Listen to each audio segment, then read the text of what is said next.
The labeling of critics as communist, totalitarian, and anti-state forces by South Korean President Yoon Suk-yeol may strengthen his conservative base and divert attention from concerns about some of his policies, but it also runs the risk of stoking conflict and alienating some voters.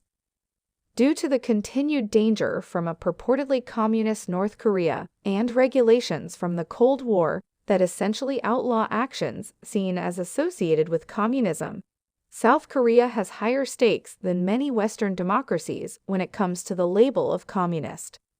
Yoon's comments and the rekindled discussion of communism in public come as political tensions, and his support ratings are declining ahead of an April general election. As Yoon pushes for trilateral collaboration with the U.S. and Japan, despite persisting public uneasiness with Tokyo over historical difficulties, they also coincide with a discernible shift in Seoul's foreign policy, according to Kevin Gray, a lecturer at the University of Sussex. According to Gray, Yoon has a legitimacy issue because there is a growing disconnect between popular opinion in South Korea and what is being pursued internationally.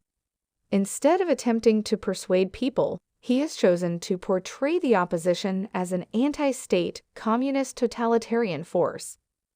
Yoon claimed in a speech earlier this month that the communist totalitarian and anti-state forces, who are opposed to South Korea's expanding connections with the United States and Japan, are under constant threat to the country's freedom. Yoon stated in a different speech for Liberation Day last month that the forces of communist totalitarianism have disguised themselves as democracy activists, human rights advocates, and progressive activists. Yoon has been under fire from the Liberal Opposition Party, which controls the National Assembly but is in disarray due to allegations of corruption against its leader for wasting his tenure on an ideological war that widens political rifts while doing nothing to solve actual issues.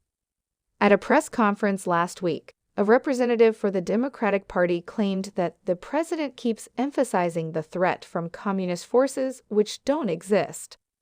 Yoon's categorization of his critics as communists received no response from the presidential office. According to a Gallup poll issued on Friday, Yoon's disapproval ratings were at 59%, up from 37% when he was elected last year.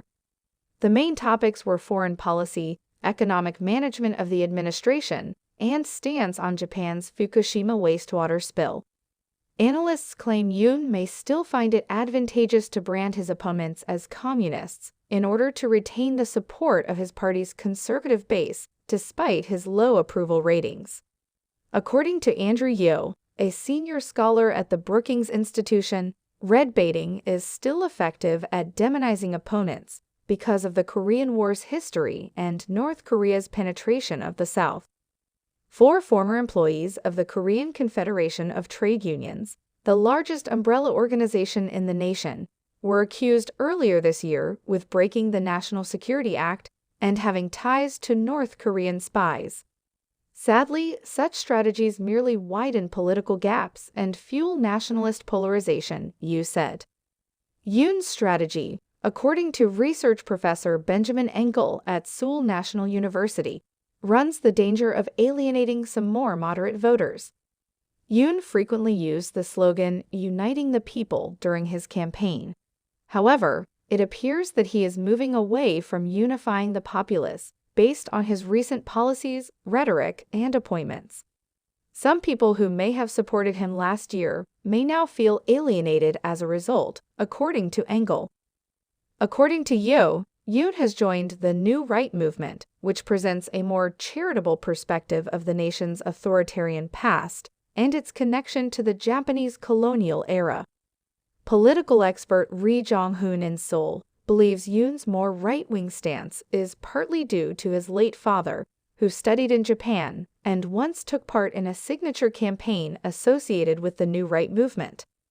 Yoon may have always identified with and sympathized with the individuals who his father had a friendship with and who are connected to the New Right movement, according to Ri.